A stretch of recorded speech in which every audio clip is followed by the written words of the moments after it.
Hello everyone, welcome to JNEET Education. My name is प्रतीक्षा ताम्रकार और हम कर रहे हैं class 10th science chapter number 2 acids bases and salts. तो ये चैप्टर हमने स्टार्ट कर दिया था और इस पर हमने बहुत से टॉपिक्स कवर कर लिए। ऑलमोस्ट हमारा हाफ चैप्टर कंप्लीट हो चुका है। तो आपको अगर इसके प्रीवियस जो टॉपिक्स हैं, सपोज एसिड बेस या उनके जो प्रॉपर्टीज है, वो अगर आप स्टडी करना चाहते हैं तो आप बिल्कुल हमारे चैनल पर जा सकते हैं JNEET एजुकेशन पर, और आप वहां पर सर्च कीजिएगा क्लास 10 साइंस चैप्टर 2 बाय प्रतीक्षा मैम। वहां आपको ये जो पूरे वीडियो लेक्चर्स हैं वो आपको पूरे मिल जाएंगे। और अगर आपको उन्हें देखिए, आपको कुछ क्वेरी होती है तो आप कमेंट सेक्शन में आप हमसे पूछ भी सकते हैं।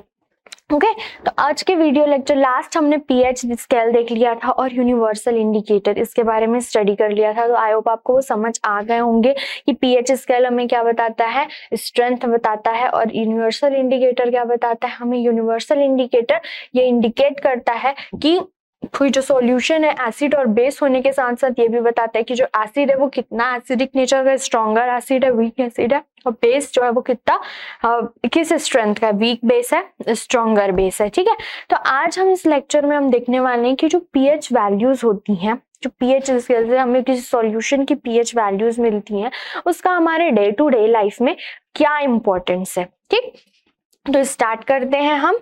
तो importance of pH in everyday life. तो ये जो पीएच वैल्यूज होती हैं उनका हमारे डे टू डे लाइफ में क्या इंपॉर्टेंस होता है। तो फर्स्ट इंपॉर्टेंस देख लेते हैं हम। Plants and animals are pH sensitive. तो जो ये प्लांट्स, एनिमल्स और जो भी ह्यूमन बीइंग्स हैं, जो भी लिविंग थिंग्स हैं, वो एक स्पेसिफिक पीएच रेंज पर ही काम कर सकते हैं। कौन से पीएच? 7 to 7.8 पीएच पर ही जो लाइफ होती है वो बहुत इजीली, बहुत अच्छे से वर्क कर सकते हैं। बट अगर किसी कारण से पीएच की वैल्यू डिक्रीज हो जाती है, मींस जो पीएच कैसा हो जा रहा है, एसिडिक साइड पे चला जा रहा है, कम होना मीन्स जैसे 5.5 या समथिंग और कुछ कम हो गया, तो वहां पर एसिडिक नेचर बढ़ जा रहा है। तो एसिडिक नेचर बढ़ने से वहां पर जो लाइफ होती है वो डिफिकल्ट हो जाती है। क्यों? क्योंकि जब कभी एसिड रेन होता है तो वो एसिड रेन क्या हो जाता है, वाटर में मिक्स हो जाता है। तो वाटर में मिक्स होने के साथ साथ वो वाटर में मिक्स होने से जो वाटर की पीएच क्या हो जाएगी, कम हो जाएगी। अब वाटर का पीएच कम हुआ मींस एसिडिटी बढ़ गई, तो वहां पर जो एसिडिक नेचर बढ़ गया, वहां पर एसिडिक नेचर बढ़ने से जो एक्वाटिक लाइफ होगी उनके लिए वहां पर डिफिकल्टीज हो जाएंगी। ठीक है, तो for example living organism can survive only in a narrow range of pH change. Our body works normally within a pH 7 to 7.8.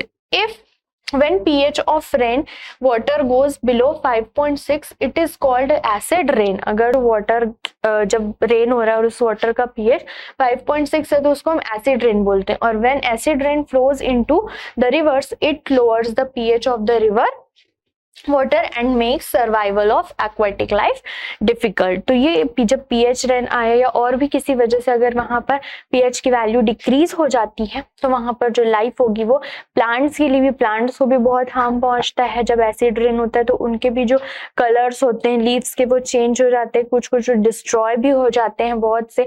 ठीक है, तो जो हमारा बॉडी होता है, प्लांट्स की बॉडी होती है, एनिमल्स होते हैं, तो वो सब क्या करते हैं, एक स्पेसिफिक रेंज में ही वर्क कर सकते हैं। तो ना तो उन्हें पीएच जो है वो इंक्रीज होना चाहिए, ना ही डिक्रीज होना चाहिए, वो न्यूट्रल में होना चाहिए। कितना? 7 to 7.8 होना चाहिए। बट ड्यू टू पॉल्यूशन से वो हार्मफुल गैसेस रिलीज हो रही है जिससे कि एसिड रेन होने लग गया है। तो उसकी वजह से जो एसिड रेन होता है तो वो ऑब्वियस है वो रिवर्स में जाएगा ही वो पानी। तो वो पानी रिवर्स में जाता है तो वहाँ एसिडिक नेचर या वहाँ पीएच की वैल्यू कम हो जाती है, जिससे कि जो एक्वेटिक लाइफ होती है वहां पर वो डिफिकल्ट हो जाती है। तो जो पीएच है वो कितना होना चाहिए? 7 to 7.8 होना चाहिए। ओके, नेक्स्ट हम देख लेते हैं pH of the soil.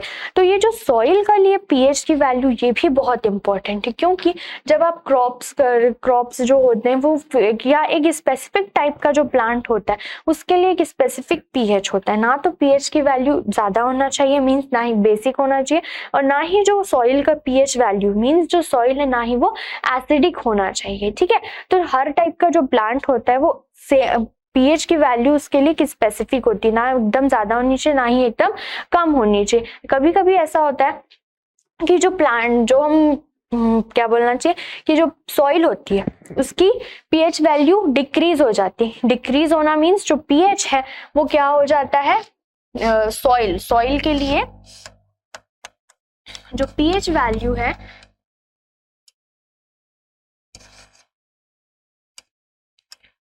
Soil की जो पीएच वैल्यू है वो क्या हो जाती है, डिक्रीज हो जाती है। मीन्स कैसे हो जाती है, एसिडिक हो जाती है, मोर एसिडिक हो जाती है।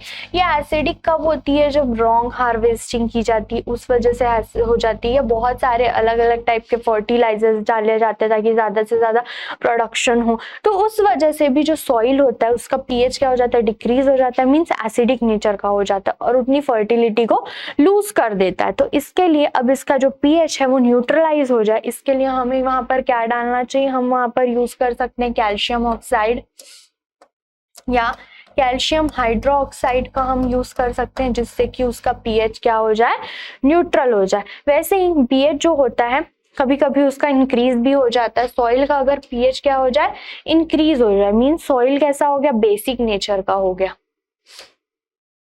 ठीक, तो अगर सॉइल बेसिक हो गया तो वहां पर भी जो क्रॉप्स होंगे वो बहुत अच्छे से ग्रोथ नहीं कर पाएंगे, वो भी मर जाएंगे, वो डेड हो जाएंगे, अच्छे से ग्रो नहीं हो पाएगा। उनसे जो फसल आनी चाहिए वो भी अच्छे से नहीं आ पाएगी आपको, और आपको बहुत नुकसान भी हो जाएगा। तो इसलिए अगर वो बेसिक नेचर का है, तो अगर बेसिक है तो वहां पर आपको क्या यूज करना चाहिए, आप जिप्सम यूज कर सकते हैं,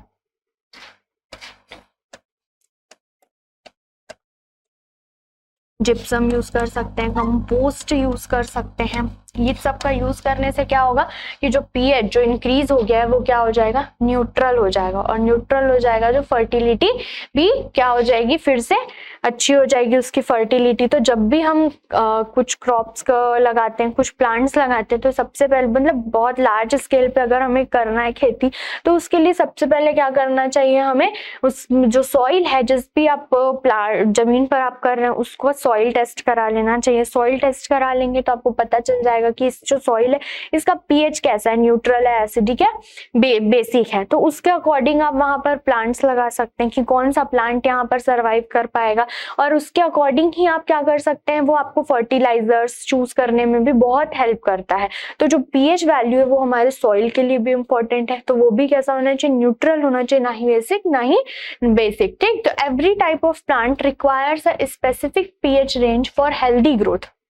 Therefore, the nature of soil is known first by testing its pH, and then a particular crop is grown in it. It is also suitable for selecting the fertilizers for a particular crop by knowing the pH of the soil. तो pH value जो है हमारे crops के लिए भी बहुत important होती है। तो इसलिए जब भी आपको क्रॉप्स करने हो, प्लांटेशन करना हो, वहां पर तो आप पहले पीएच का टेस्ट करा लीजिए सॉइल का, उसके बाद ही आप वहां पर जो भी प्रोडक्शन का काम करना है वो आप कीजिए। तो वो आप उसमें क्या रहेंगे, वो आपको प्रॉफिट देगा।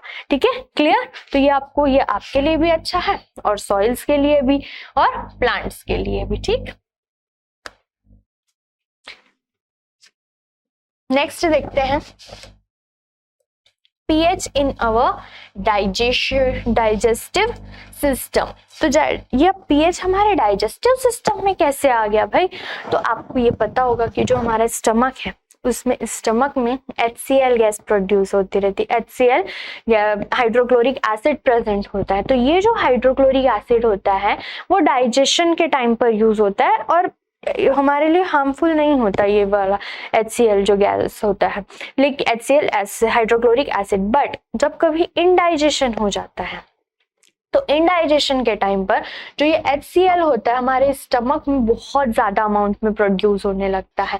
During indigestion the stomach produce too much acids. तो इनडाइजेशन के टाइम पर बहुत ज्यादा HCl प्रोड्यूस होने लगता है, तो जिससे क्या होने लगता है, it causes pain and irritation. बहुत ज्यादा आपको पेन होगा, कुछ अलग अजीब सा लगने लगेगा, आपको जलन सा होने लगेगा, इरिटेशन होने लगेगा। तो ये जो आपको प्रॉब्लम्स हो रही है, इन्हीं प्रॉब्लम्स को हम क्या बोलते हैं, एसिडिटी बोला जाता है। ठीक, आपने बहुत सुना होगा, सब लोग बोलते रहते हैं एसिडिटी हो गई, एसिडिटी हो गई।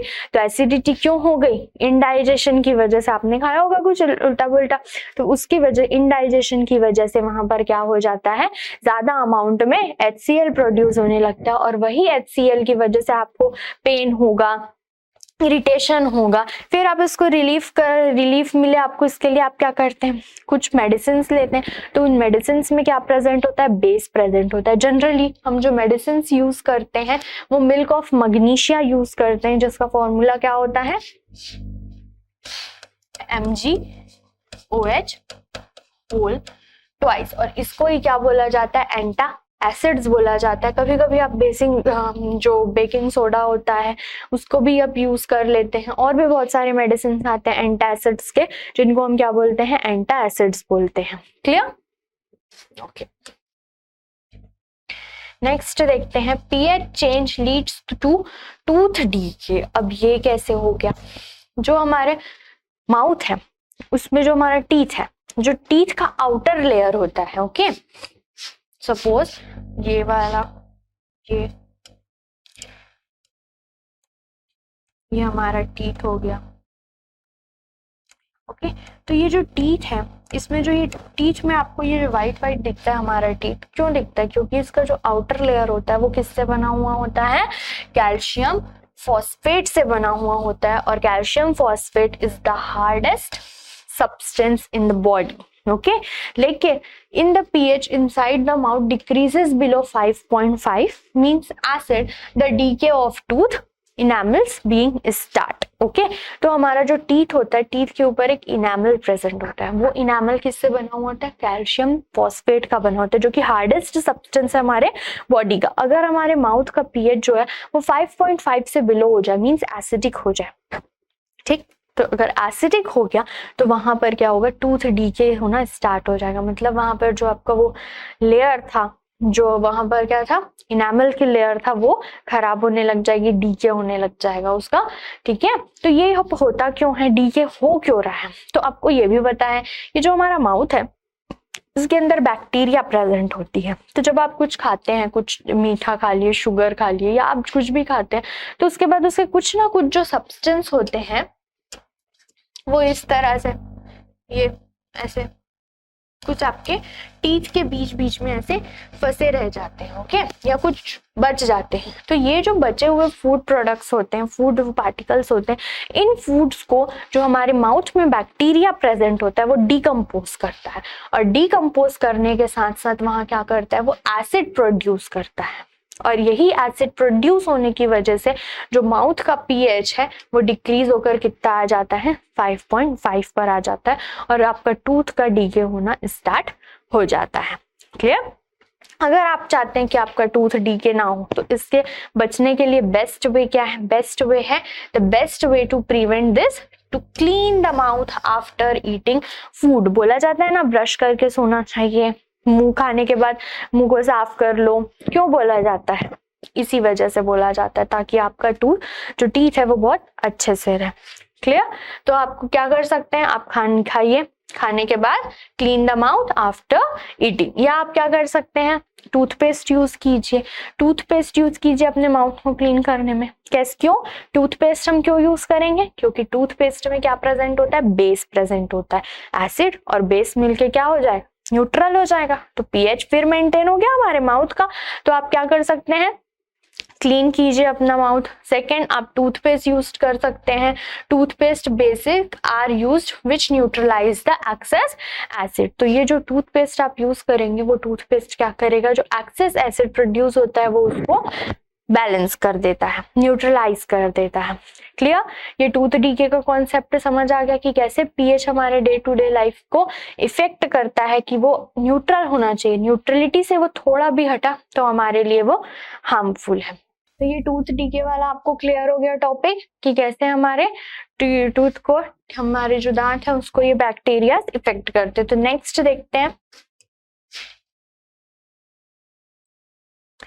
नेक्स्ट है self defence by animals and plants through chemical warfare. Okay, अब ये कैसे होता है, आपने हनी बी तो आप जानते ही होंगे, तो बोलते हैं ना, हनी बी काटेगी तो क्या होगा, बहुत ज्यादा फूल जाएगा, फूलने के बाद वहां पे आपको बहुत इरिटेशन होगा, थोड़ा सा बर्निंग टाइप का महसूस करेंगे आप, और दर्द भी होगा, आपको पेन होगा। तो वो सब होता क्यों है, क्योंकि जब भी वो जो बीज होती है, हनी बीज होती हैं, वो क्या करती हैं, वो हनी बीज जब आपके स्किन के कांटेक्ट में आती हैं तो वो अपने स्टिंग से क्या करती हैं, आपके स्किन में एक एसिड रिलीज करती हैं, ठीक। और उस एसिड का नाम क्या होता है, मेथेनोइक एसिड। और इसी मेथेनोइक एसिड की वजह से आपको पेन होता है एंड इरिटेशन होता है, ठीक है। तो when insects like honey bee, ant etc bite, they inject an acid into the skin that causes pain and irritations, okay। तो जब भी कोई इंसेक्ट लाइक हनी बी हो गया, आंट भी अगर आपको बाइट करती तब भी आपको वहां पे थोड़ा सा बर्निंग टाइप का लगता है एंड इरिटेशन, थोड़ा सा इचिंग, इरिटेशन तो नहीं सॉरी, इचिंग होती है वहां पर आपको और आपको पेन भी होने लगता है। तो वो सब होता क्यों है, ये क्लियर है क्यों होता है, क्योंकि जब भी आंट या वो बाइट करते हैं तो वो एसिड इंजेक्ट करते हैं हमारे स्किन पर। कौन सा एसिड इंजेक्ट करते हैं, वो मेथेनोइक एसिड। फॉर्मूला क्या है मेथेनोइक एसिड का, ये मैंने पहले भी बताया था, HCOOH, ओके। तो यहाँ पर if a mild base like baking soda is applied on the affected area it gives relief. तो आप वहां पर आंट ने क्या किया, एसिड इंजेक्ट कर दिया, तो आप लगा लीजिए बेस। तो आप बेस लगा लेंगे तो वहां पर क्या हो जाएगा, वो न्यूट्रलाइज हो जाएगा इफेक्ट और आपको रिलीफ मिलेगी। इसीलिए कभी कभी ये भी बोला जाता है कि अगर चींटी काट रही है, आंट ने आपको बाइट कर लिया है, तो आप तुरंत वहां पर सोप लगा लीजिए। तो सोप लगाने से क्या होगा, तो भी आपको रिलीफ मिलेगी। क्यों, क्योंकि सोप में क्या प्रेजेंट होता है, बेस प्रेजेंट होता है, सोडियम हाइड्रोक्साइड प्रेजेंट होता है वहां पर, ठीक है।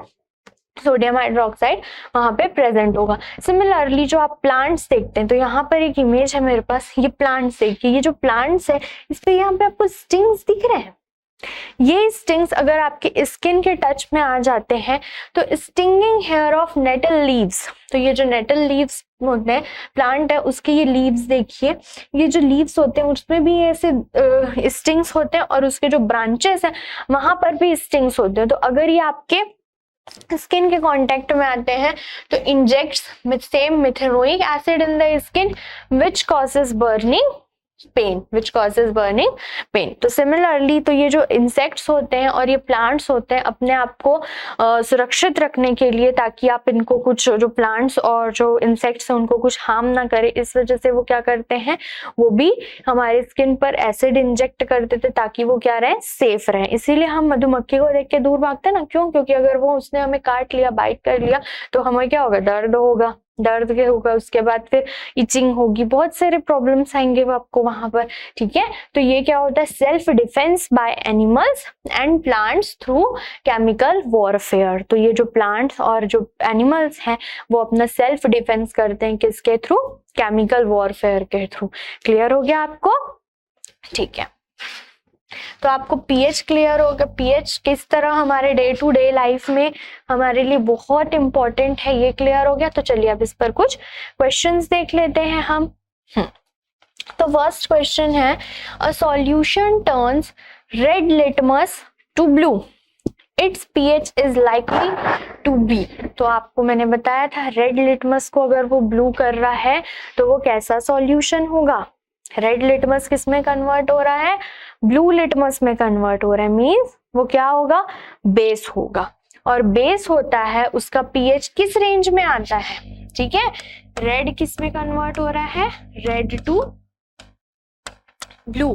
तो रेड टू ब्लू अगर कन्वर्जन हो रहा है तो वो क्या हो गया, बेस, ओके। और अगर ये बेस है तो बेस जो होता है उसके लिए pH कितना होता है, pH होता है ग्रेटर देन 7। तो यहाँ पर देखिए ऑप्शंस आपको क्या क्या दिए हुए हैं। अच्छा, ये तो दो ऑप्शन सेम हो गए, 1, 4, 4 एंड 10। तो 1 और 4 तो हो नहीं सकता, क्यों, क्योंकि 1 हुआ मीन्स एसिडिक, 4 हुआ तो भी एसिडिक। तो लास्ट ऑप्शन क्या दिया हुआ है, डी। और यही जो ऑप्शन डी है वही हमारे लिए करेक्ट है, क्योंकि पीएच लिटमस किस में टर्न हो रहा है, ब्लू लिटमस में टर्न हो रहा है। कलर जो लिटमस का वो ब्लू हो जा रहा है तो वो बेस होगा। और बेस के लिए हमने अभी देखा कि जो बेस के लिए पीएच की वैल्यू कहाँ से कहाँ तक होती है, 7 to 14 तक होती है, ओके। तो हमारा ऑप्शन क्या हो जाएगा, right option, option D. Next है, two solution X and Y are tested with universal indicator. Solution X turns orange whereas solution Y turns red. Which of the solution is stronger acid? तो वो आपसे पूछ रहा है कि कौन सा एसिड जो है वो स्ट्रॉन्गर एसिड है. तो X किस कलर में चेंज हो रहा है? X turns to ऑरेंज और Y किस कलर में चेंज हो रहा है? यहाँ पर Y changes to red colour. तो Y रेड कलर में चेंज हो रहा है. रेड कलर में चेंज हो रहा है मींस मैंने आपको बताया था कि यूनिवर्सल इंडिकेटर में न्यूट्रल पे क्या आता है? ग्रीन कलर आता है. और जो ग्रीन के बाद इधर पे लाइट ग्रीन, फिर येलो, फिर ऑरेंज, फिर आखिरी में सबसे क्या आता है? रेड आता है. ऑरेंज कलर रहता है, फिर पिंक कलर रहता है, फिर रेड कलर रहता है. तो ऑरेंज के लिए क्या हो जाए? इस रेड के लिए 1 होती है वैल्यू पीएच की, और पिंक के लिए 2 और ऑरेंज के लिए 3. तो एक्स की ऑरेंज है तो ऑरेंज मीन्स पीएच कितना? 3. रेड है मीन्स पीएच 1. तो इन दोनों में से कौन स्ट्रॉन्ग एसिड होगा? पीएच की वैल्यू जितनी ज्यादा कम, पीएच जितना कम उतना ही एसिड क्या होगा? स्ट्रॉन्ग होगा. Stronger in nature.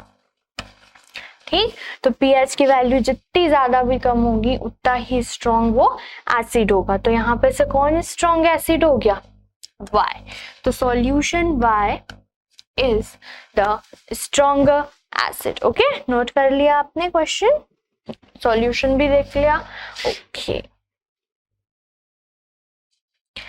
next question.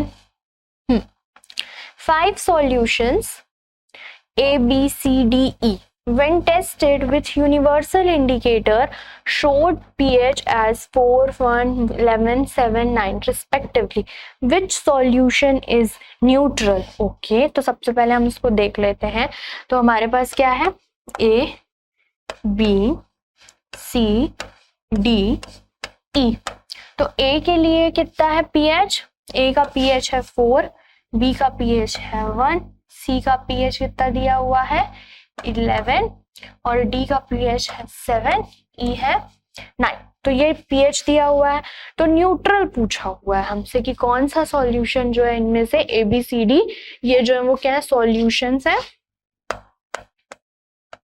और ये जो है इन सॉल्यूशन के pH की वैल्यूज है. तो हमसे ये पूछ रहा है कि इनमें से कौन सा सॉल्यूशन है वो एसिडिक, सॉरी फर्स्ट क्वेश्चन है न्यूट्रल. तो न्यूट्रल पीएच कब आता है? जब पीएच की वैल्यू 7 होती है, देन सॉल्यूशन इज न्यूट्रल. तो यहाँ पर न्यूट्रल कौन सा हो गया? डी.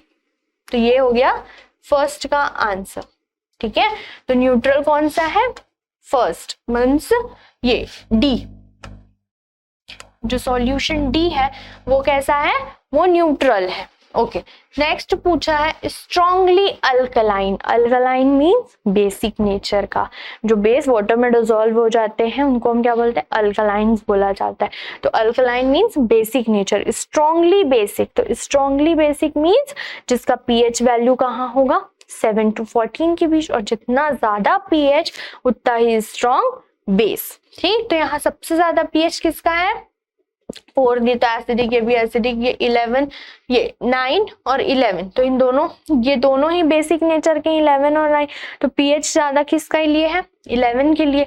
तो higher the pH value means stronger base. तो पीएच वैल्यू किसकी ज्यादा है? ऑप्शन सॉल्यूशन सी की. तो इसके लिए पीएच ज्यादा, तो वे क्या हो जाएगा? स्ट्रॉन्ग बेस हो जाएगा. तो स्ट्रॉन्ग एल्कलाइन कौन?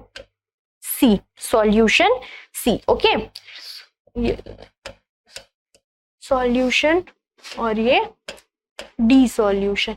नेक्स्ट है weekly alkaline. Weekly alkaline means weak base की बात चल रही है यहाँ पर.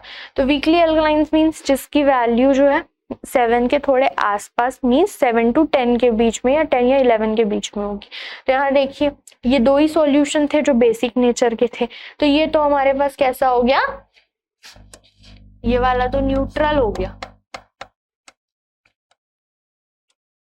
ठीक, ये कैसा हो गया हमारे पास? Strong alkaline. ये भी बेस है, लेकिन ये कैसा बेस है? Weak base. क्यों? क्योंकि इसकी वैल्यू, जो पीएच की वैल्यू है वो क्या है? कम है। जितनी ज्यादा पीएच की वैल्यू उतना स्ट्रॉन्ग बेस। ओके, नेक्स्ट, तो वीकली अल्कलाइन कौन सा हो गया? सॉल्यूशन ई। ठीक है, नेक्स्ट हमसे पूछा वीकली एसिडिक। तो वीकली एसिडिक मींस एसिडिक बोला है तो एसिडिक कहां से कहां तक जाएगा? 7 to 0 तक, 0 to 7 तक का जो पीएच का रेंज होता है वो एसिडिक होता है।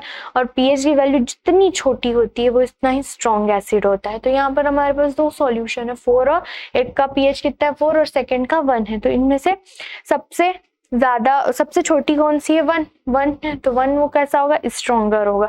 मींस जो 4 वाला है वो क्या होगा? वीक एसिड होगा। तो वीकली एसिड बोला था, तो ये हो गया वीक एसिड। ओके, और यहाँ पर फिर इसमें वीकली अल्कलाइन पूछा हुआ है तो वो तो हमने बता दिया। ठीक है, तो ये हमारे चारों सॉल्व हो गए। फिर क्या बोला है? Arrange the pH in increasing order of hydrogen ion concentration. तो आपको किस में अरेंज करना है? ये जो पीएच दिए हुए हैं उसके सॉल्यूशन के। तो ये 1 वाला जो क्या हो जाएगा? ये स्ट्रॉन्ग एसिड।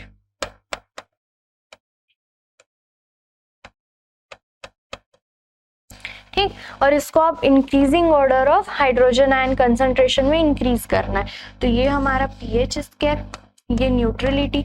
तो इधर इस साइड पर 0 to 7 साइड पर क्या होता है? पीएच, हाइड्रोजन आयन जो कंसंट्रेशन होता है, ये इधर लेफ्ट साइड पर H+ आयन कंसंट्रेशन इंक्रीज होता है। ठीक है, मतलब पीएच की वैल्यू जितनी छोटी वहां पर हाइड्रोजन आयन का कंसंट्रेशन उतना ही ज्यादा। क्योंकि मैंने पीएच पढ़ाते समय भी आपको बताया था कि जो सॉल्यूशन के लिए जितनी पीएच की वैल्यू छोटी होगी वो सॉल्यूशन उतना ही एसिडिक होगा, और एसिडिक होने के साथ साथ उसमें उतना ही ज्यादा H+ आयन का कंसंट्रेशन होगा। तो यहाँ पर आपको किस में अरेंज करना है? इंक्रीजिंग ऑर्डर में अरेंज करना है। तो इंक्रीजिंग मीन सबसे पहले किस सॉल्यूशन में सब कम H+ है? तो ये देखिए, इधर क्या होता है? H+ आयन इंक्रीज, तो इधर से ये। तो सबसे पहले हमारे पास कौन कौन सी वैल्यू? सपोज 11 यहाँ पे, 9 यहाँ पर, और यहाँ पर 4, यहाँ पर 1। तो ये अरेंज हो गया। तो 11 है वो कैसा है? बेस है, मतलब उसमें OH आयन ज्यादा होगा, H कम होगा। तो सबसे पहले कौन सा सॉल्यूशन आ जाएगा? जो 11 नंबर का, मीन्स C।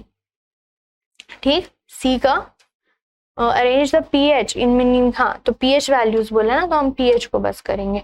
तो सबसे पहले 11, क्योंकि उसमें जो पीएच H+ आयन का कंसंट्रेशन है वो बहुत ही कम है, उसमें OH- आयन ज्यादा है। क्यों? क्योंकि वो बेसिक नेचर का है और उसकी पीएच वैल्यू कितनी? 11। उसके बाद 9 जो है उसमें उससे वीक बेस है। ठीक है, और उसके बाद क्या आ जाएगा? 7 न्यूट्रल, मतलब इसमें H+ और OH- आयन दोनों इक्वल है। उसके बाद आ जाएगा 4, उसके बाद आ जाएगा 1, क्योंकि 1 क्या है हमारे पास? स्ट्रॉन्ग एसिड है और उसकी पीएच की वैल्यू कितनी है? 1। और जितना कम के पीएच की वैल्यू उतना ही ज्यादा H+ आयन का कंसंट्रेशन, उतना ही स्ट्रॉन्ग एसिड। तो 11, इसमें 11 पीएच ज्यादा है, मतलब वहां पे H+ कम होगा। फिर 9, उसमें भी कम होगा बट 11 वाले से थोड़ा तो ज्यादा होगा। 7 न्यूट्रल हो गया। 4 मतलब 0 to 7 रेंज में आ गया, इसमें भी H+ आयन ज्यादा होंगे। 1 मतलब बहुत ज्यादा H+ आयन है वहां पर। ठीक, ये क्लियर हो गया आपको? ठीक है, नेक्स्ट क्वेश्चन देख लेते हैं हम। नेक्स्ट है, equal length of magnesium ribbon are taken in a test tube A and B. Hydrochloric acid is added to test tube A while acetic acid is added to test tube B. In which test tube will the fizzing occur more vigorously and why? Okay, तो यहाँ पर आपके पास दो test tube दिए हुए हैं। okay? तो test tube A, इसमें क्या है? HCl प्रेजेंट है और मैग्नीशियम रिबन। सेकेंड क्या है? एक टेस्ट ट्यूब B, जिसमें क्या प्रेजेंट है? Acidic acid. Acetic acid. तो इनमें से पूछ रहे हैं कि इनमें से किस टेस्ट ट्यूब में आप जब मैग्नीशियम रिबन डालेंगे तो वो कितना जल्दी will the fizzing occur more vigorously, तो कौन जितना जल्दी फिजिंग इफेक्ट दिखाएगा, तो कौन सा करेगा, जो स्ट्रॉन्गर एसिड होगा वो उतना ही जल्दी विगरसली फिजिंग करेगा, मतलब वहां पे बहुत जल्दी क्या होगा, हाइड्रोजन गैस रिलीज होगा। क्यों रिलीज होगा, क्योंकि हमने एसिड की प्रॉपर्टी में पढ़ी थी कि when acid reacts with metal to form salt and release hydrogen gas. तो आंसर यहाँ पर क्या हो जाएगा, सॉल्यूशन टेस्ट ट्यूब ए में, क्योंकि टेस्ट ट्यूब ए में कौन सा एसिड है, हाइड्रोक्लोरिक एसिड प्रेजेंट है। और हाइड्रोक्लोरिक एसिड कैसा होता है, हाइड्रोक्लोरिक एसिड जो होता है स्ट्रॉन्ग एसिड होता है, और स्ट्रॉन्ग एसिड क्या करता है, बहुत जल्दी आयोनाइज हो जाता है, और आयोनाइज होके वो क्या करेगा, तुरंत H2 गैस रिलीज करेगा। The fizzing will occur vigorously in test tube A containing hydrochloric acid. This is because HCl is stronger acid than acetic acid and produce hydrogen gas at a faster speed due to which fizzing occurs. Clear? ये clear हो गया आप लोगों को। Next है two solution X and Y have pH 4 and 8 respectively. Which solution is alkaline and which is acidic? बहुत ही easy question. pH 4 है means वो कैसा होगा, एसिडिक होगा। pH 8 है मीन्स सॉल्यूशन कैसा होगा, बेसिक, क्योंकि अगर वैल्यू 0 to 7 आती है तो वो कैसा होता है, 0 to 7 मीन्स एसिडिक, और 7 to 14 में आती वैल्यू तो वो कैसा होता है, बेस। ठीक, तो सॉल्यूशन जो pH 4 आ रहा है, तो pH 4 मीन्स वो कैसा है, एसिडिक, और pH जो है वो कितना आ रहा है, 7 आ रहा है। pH कितना आ रहा है, 8। pH 8 है मीन्स वो कैसा नेचर है, बेसिक या अल्कलाइन। क्लियर आपको, तो